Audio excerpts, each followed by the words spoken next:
Irmãos, boa noite. Quero convidar os irmãos a abrirem as Bíblias, por favor, em Miqueias. Miqueias no capítulo 6.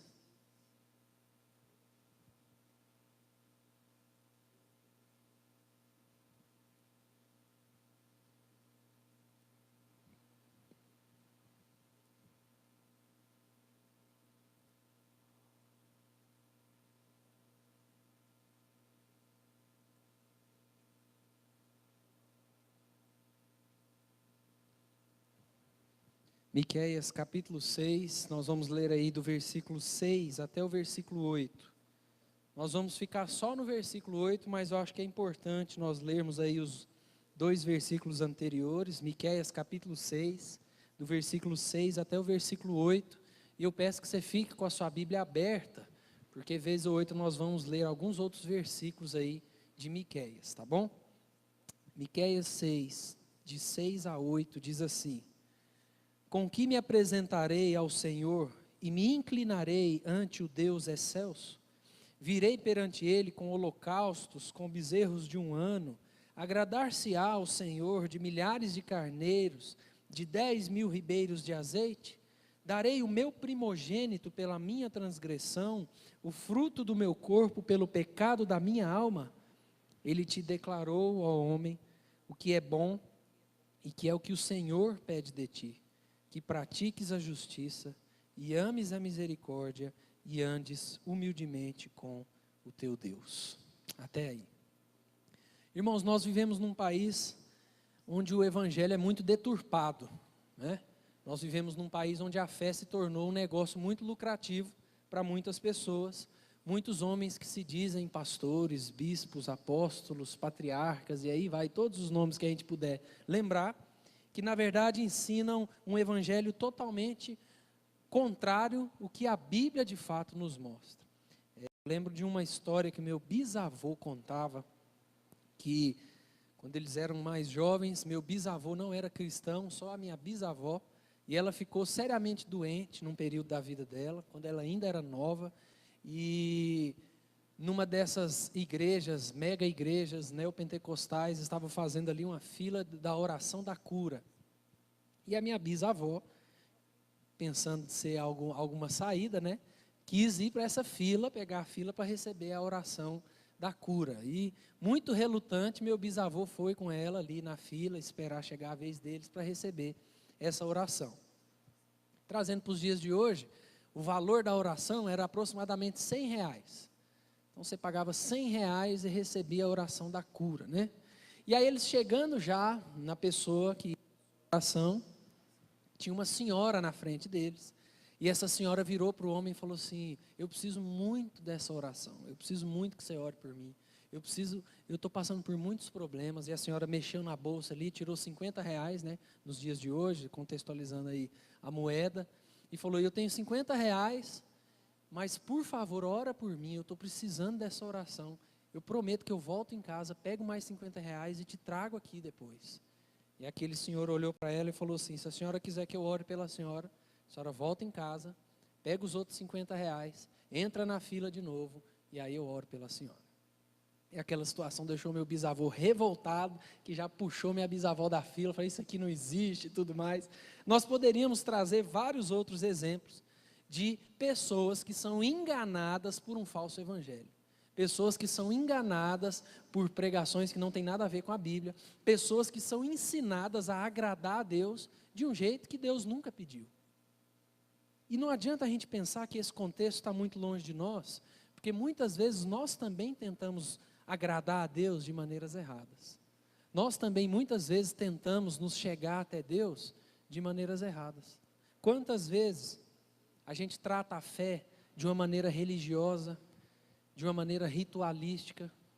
Quantas vezes a gente frequenta as reuniões de terça ou de domingo como uma espécie de: ó Deus, eu estou vindo, estou sendo uma boa pessoa, um bom cristão. Quantas vezes talvez nós já trouxemos aqui dízimos e ofertas como uma espécie de barganha com Deus, onde falou: Deus, está muito apertado, mas ó, estou sendo fiel aqui, por favor, lembra de mim aí. Muitas vezes nós tentamos agradar a Deus da maneira errada. E esse texto que a gente leu no livro do profeta Miqueias revela um contexto muito parecido com o nosso. Miqueias vivia aqui num momento muito parecido com o que nós vivemos no nosso país. Miqueias vivia num momento de corrupção, um momento de abuso de poder, um momento onde a nação estava padecendo diante da ganância dos poderosos, tanto líderes civis quanto líderes religiosos. E se você tiver esse interesse e puder fazer isso e ler todo o livro de Miqueias, você vai ver que Miqueias divide esse livro em 3 partes muito lógicas. Do capítulo 1 até o capítulo 3, Miqueias vai falar para aquele povo o que vai acontecer com aquele povo e por quê. Miqueias vai falar: vocês vão ser entregues à escravidão. O povo assírio vai dominar o povo de Israel.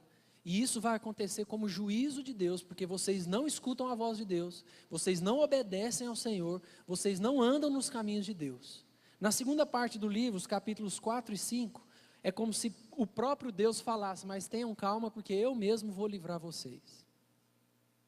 E aqui nós temos até alguns apontamentos para Jesus Cristo, que viria para ser o redentor dos pecados desse povo. E no bloco final do livro de Miqueias, é como se Deus falasse para o povo o que ele esperava daquele povo. Depois de toda essa bronca de Deus, depois de toda essa profecia de destruição, de guerra e de juízo, o povo então fica amedrontado.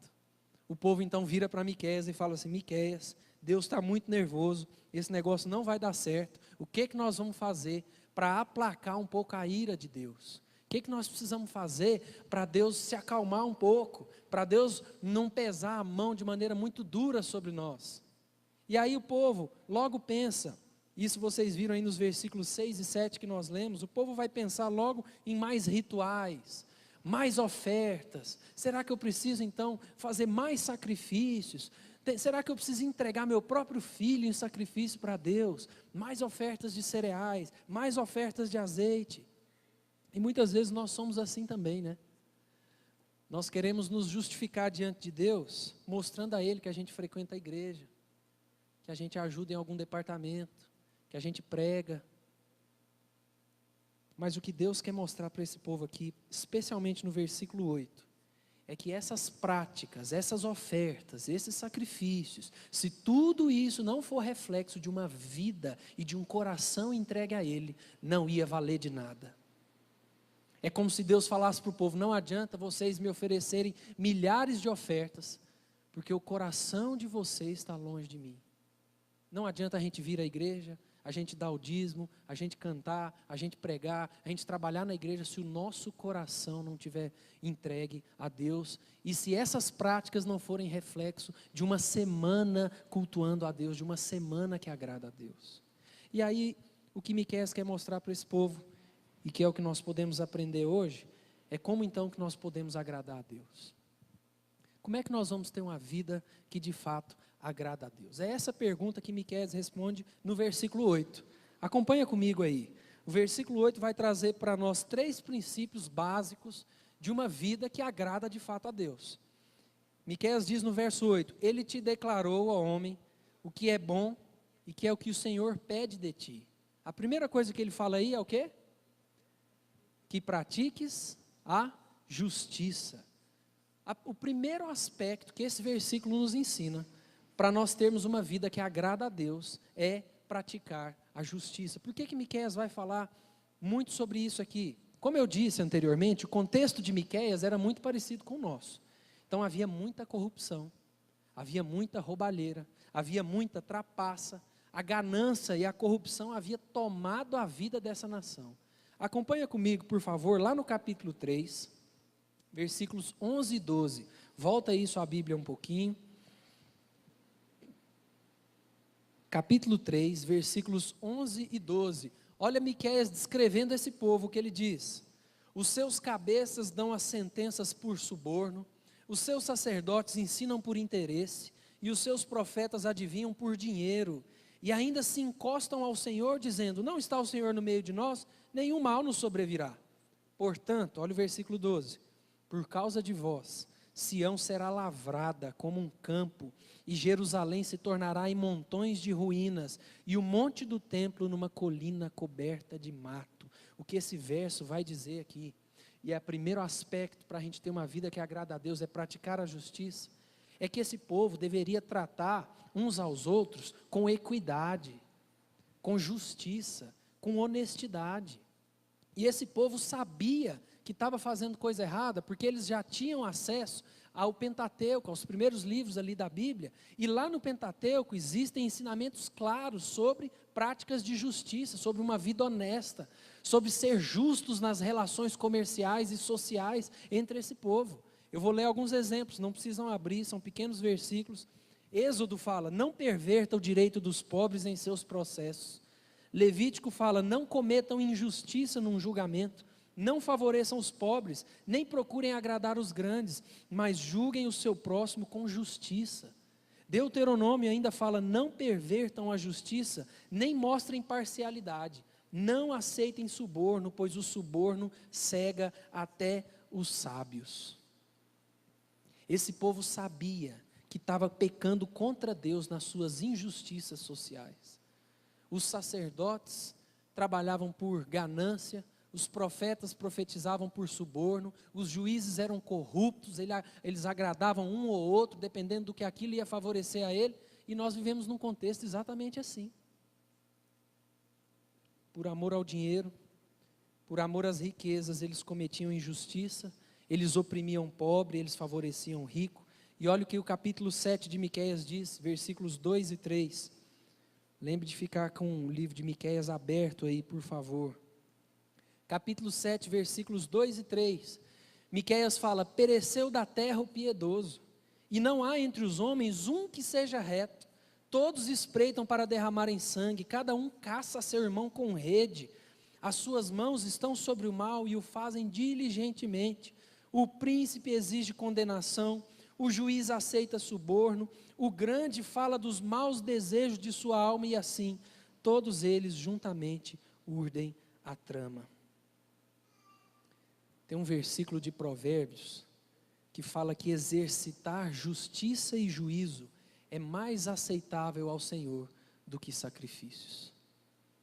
É isso que Miqueias quer mostrar para o povo. Não adianta vocês virem com ofertas de azeite, ofertas de cereal. Não adianta vocês sacrificarem o próprio filho para Deus. A primeira coisa que Deus quer de vocês é que vocês pratiquem a justiça. É que vocês sejam honestos naquilo que fazem. Irmãos, e nós em nosso dia a dia? Como tem sido o nosso proceder no trabalho?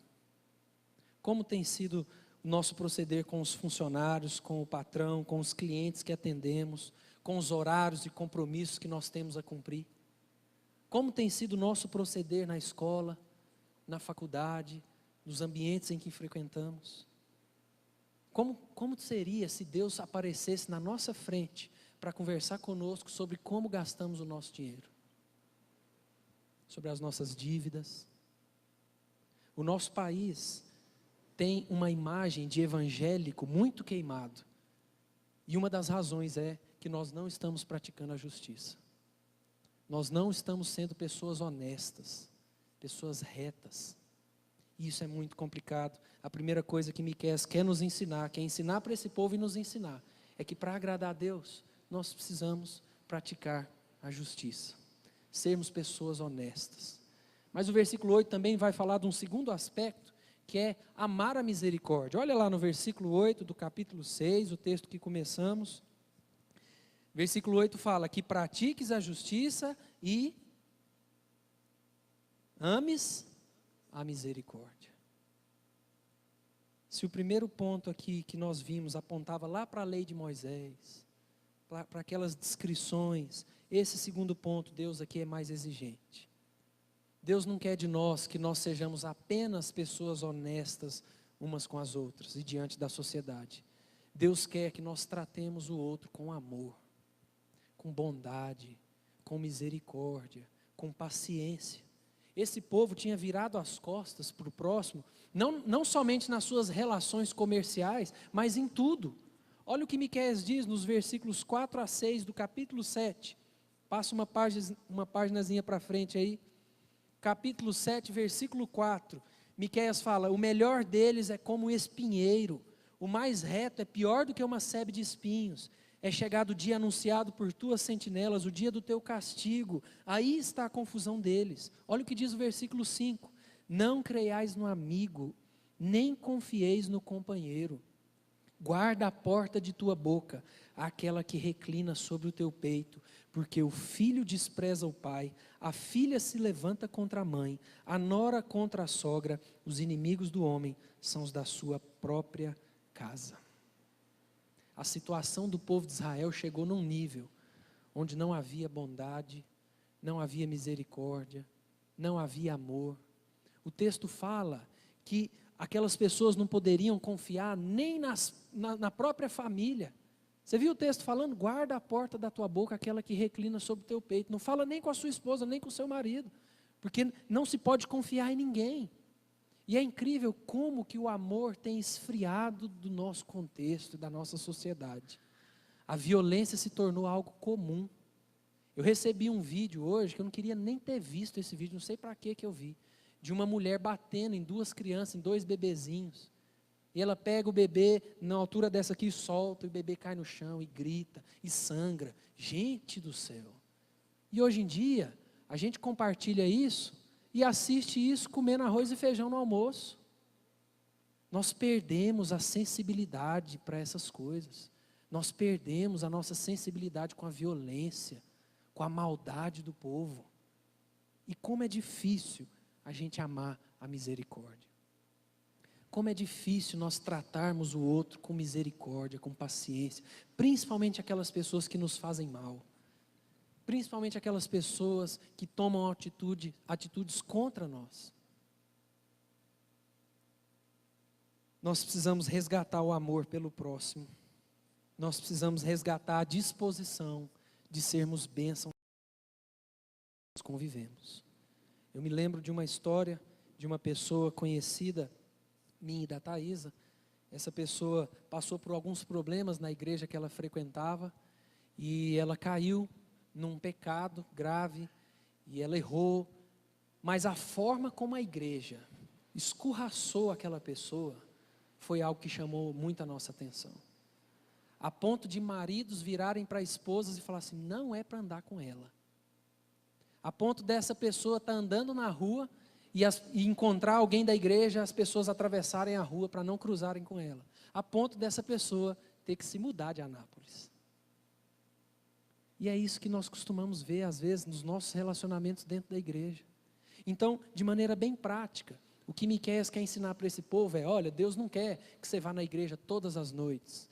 Deus não quer que você faça tudo na igreja, trabalhe em milhares de departamentos. Deus não quer o seu dízimo, a sua oferta, se o seu coração, primeiramente, não for dele. Se nós fizermos todas essas práticas de igreja, mas não formos pessoas honestas, não amarmos umas às outras, essas práticas não vão adiantar de nada. E por fim, em último lugar, não por ser o último lugar, mas é o mais importante dessas práticas. Para a gente agradar a Deus, nós precisamos praticar a justiça, amar a misericórdia e andar com Ele. Andar com o Senhor. É o que Miqueias termina no versículo 8. Acompanha comigo, por favor. Ele fala aqui, pratiques a justiça e ames a misericórdia e andes humildemente com o teu Deus. A ideia de andar humildemente, essa palavra humildemente também pode ser traduzida por cuidado, por zelo, por reverência. É a gente cuidar do nosso relacionamento com Deus. É a gente buscar a Deus. É a gente ter tempo de oração. É a gente cultivar o nosso relacionamento com o Senhor. A última atitude que Deus requer desse povo é que esse povo se submeta de maneira alegre e humilde à vontade dEle, obedeça a Ele. Miqueias, se você ler esse livro todo, você vai ver como Miqueias sofre por ver o povo padecendo por não obedecer a Ele, por ver o povo morrendo e sofrendo por não andar com Deus.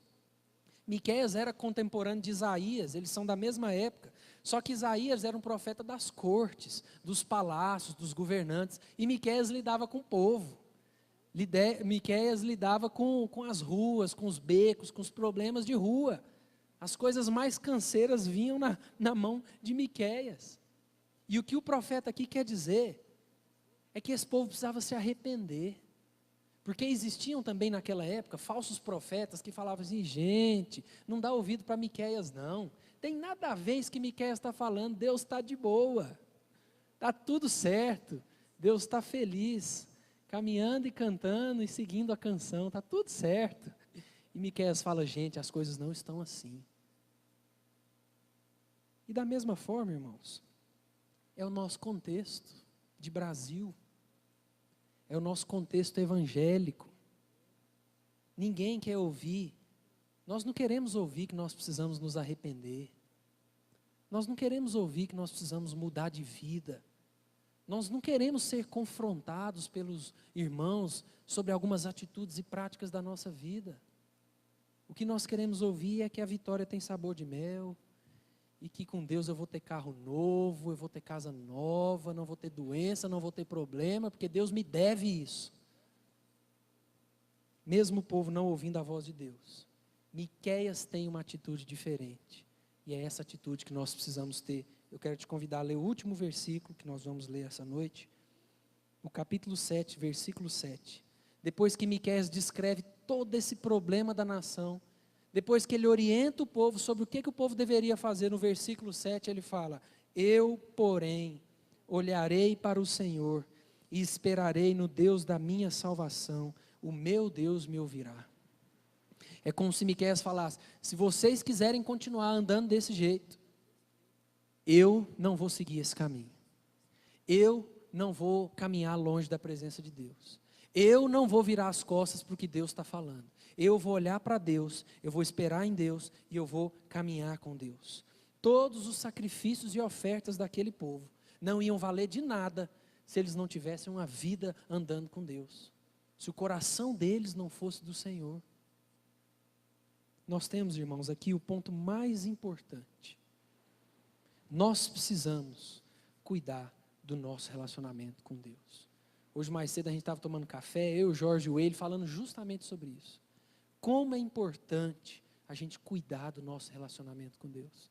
Porque se nós andarmos com Deus, nós vamos conseguir amar a misericórdia e praticar a justiça.